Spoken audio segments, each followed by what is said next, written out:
It's August 6. It's Tuesday and nagkayayaan ng mga friendship na mag-lunch daw kami. So nandito na ako 10 o'clock. Nandito ako sa parking ng IGA sa Bandi. Alam ko nandito na din sila Ramona pero hindi ko nakikita yung kotse ni Ramona kung nasaan. But pupunta daw sila ng IGA so baka nandun sila sa loob. And I don't know kung saan kami kakain pero ang alam ko talagang reason ba't kami lumuwas, ba't kami magkikita, pupunta kami kay Neri. And yun, I'll see you again later guys, update ko kayo. Medyo namamaos tayo, may sipon ako, sobrang lamig kasi. And yun, see you guys. So nasa Target daw yung mga girls. Nakita ko na yung kotse ni Mona. Target daw sila. Mag-window shopping lang habang inaantay namin si Rose G. Si Rose G kasi yung pinaka-captain namin kung saan kami pupunta.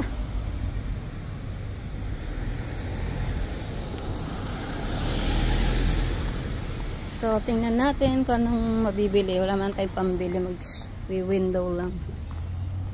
Pasok tayo sa loob. Dito kami sa ano, nandito kami sa Boylands. Titingin ako ng mga pots, mga ano dito. Baka meron yung panlagay sa kama. Ay, parang net naman. Sa net.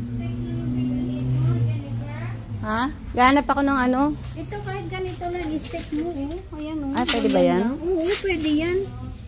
Mura lang yan. Minsan may nagbibili ng bundle. Tatayo ko siya. Ilan ba yung sa... Oo, ito lang. Hindi naman exactly na ganyan. Ito lang. Yan ang ginagamit namin na stick kapag nagpaano ka. Tapos ilagyan mo lang ng ano. Ano ba yun? Yung tali na ano. Ziplock. Nasisip.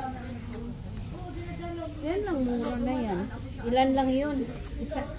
Diba?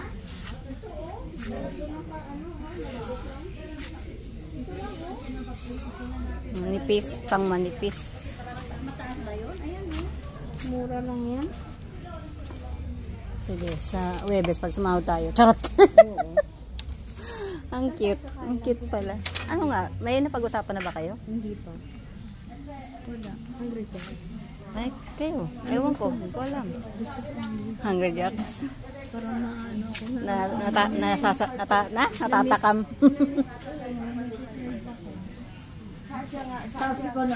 Nakita po kami ng artista. Ayan po, artista si ano. Tika muna pa. Artista. I know one. We do get some jacks. We normally get the darker and like the olive, like the kind of green colors. Albinos every once in a while. Ang cute. Some jacks. Ang cute mo. Nasa yung mata niyan? Ayun, may Yeah, eyes. they just don't come as often. I think they're more popular, so we don't get to send them as often. Oh, is it? I think we got one shot. Karan! Lalabas na kami. Nandiyan na po si Rose G. Si Rose. Wala kaming nabili. Tumingin lang kami ng fish.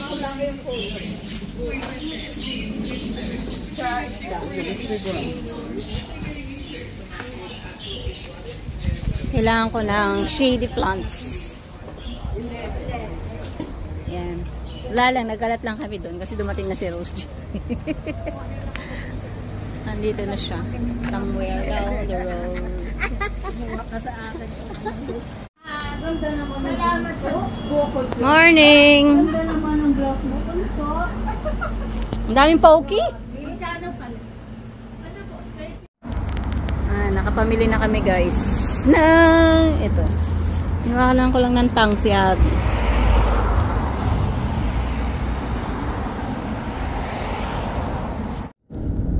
Si Graham tumigil lang since nag-asawa sa akin na tinigil niya ang sigarilyo. Ang inom niya pero hindi naman siya malakas. Hindi Nung bata nga. pa daw siya, grabe. Pero Oo. ngayon na, Talaga? ano, nag-iba Si Loris hanggang ngayon nagsisigarilyo. Talaga? Oo. Oh, pero hindi. Oo. Pero isang step, isang... Yeah, that's right.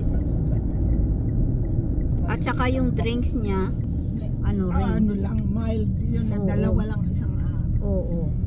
Si Graham na occasion lang eh. Oh God. ano ba ito? Makapasok ka ba dyan?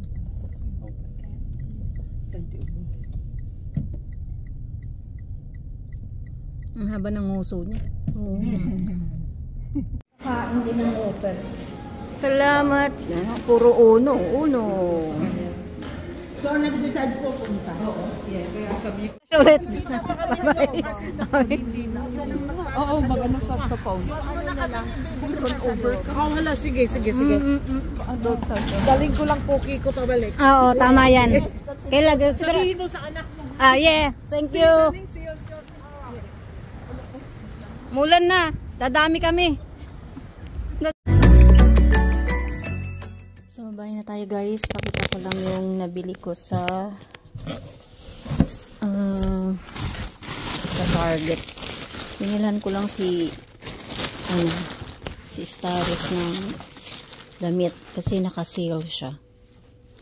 $8 lang to isa eh.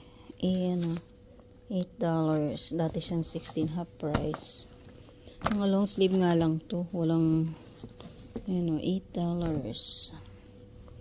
Mukhang pogi yung apo ko. Gamit niya to kasi pupunta kami ng masyal kami pag uwi. Tapos ito lang yung t-shirt. Ito $12 to Spider-Man. Yan, meron parang nabili sa kanya nung last time. Siya lang binibilan ko kasi siya lang yung mabilis lumaki. Kailangan niya magpalit ng damit. Ito naman yung nabili natin kay Neri. Tsaka yung tang. Para sa ito yung guyabano. Tsaka yung mango. Hindi pa na-try ni Habi tong mango eh. Ewan ko kung magugustuhan. Tapos naglaba ako. Katatapos lang ng labahan. And dumating na din yung aking package. Ito. Binili ko for Lucky.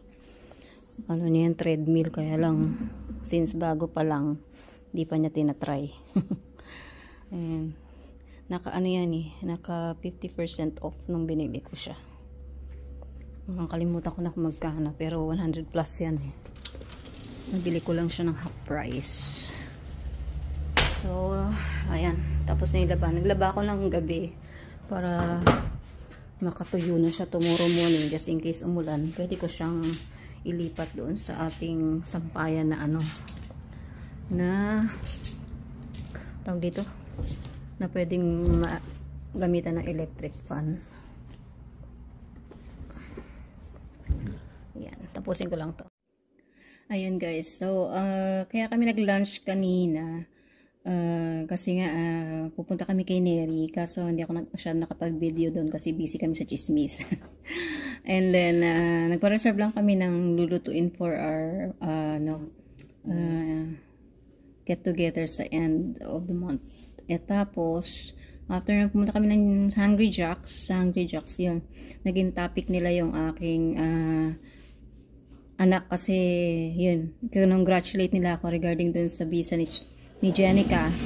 And ayun, kinonvince nila ako na no need na ni Jenica po to finish pa yung course niya doon sa Philippines kasi pagdating naman niya dito pwede siyang makapag-aral and pwede niya matuloy kung ano man yung gusto niyang course, and at the same time makapag-work na siya kasi nga na siya, resident na siya, so allowed na siya mag-work. And yun, na-convince ko naman yung anak ko si Jenica. So far mag-iipon na lang ako ng kanyang parang pang-ticket. Pero bala kong umuwi para nasundo ko siya kasi ayoko siya magbiyahe mag-isa. So, we'll see na lang kung makakaipon tayo ng pang-ticket.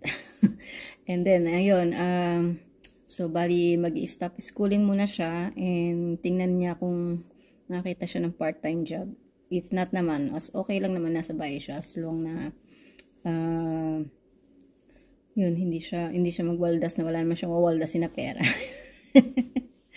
Ayun, para lang makapag-ipon kami, sabi ko wag na siyang mag-aral, wag na siyang pumasok ng until makuha ko siya at masundo kasi nga sayang naman yung ibabayad namin sa tuition tapos di rin naman niya magagamit kasi nga approved na siya dito para pumunta dito and makakapag-aral din naman siya dito, so no need na. Sayang lang yung gastos, diba? And then ayun, dumating yung order ko kay Lucky, yan nga lang, hindi niya ginagamit.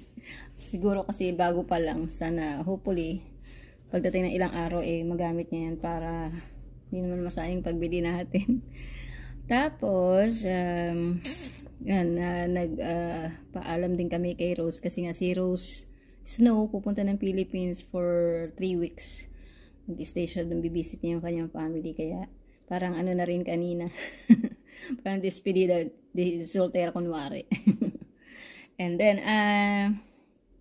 yun lang yung ating, yun lang yung may share ko for today kasi wala masyadong ganap. Nagchismisan lang talaga yung kumain lang ng kumain, window shopping. At, I'll see you next video na lang. And thanks for watching. Don't forget to comment below. And nakikita ko dyan kung sino yung laging nagko-comment at saka nagsishare ng video ko. Maraming salamat po sa inyong lahat. And hopefully, hindi kayo magsawa. I'll see you soon. Bye guys. You look into my eyes and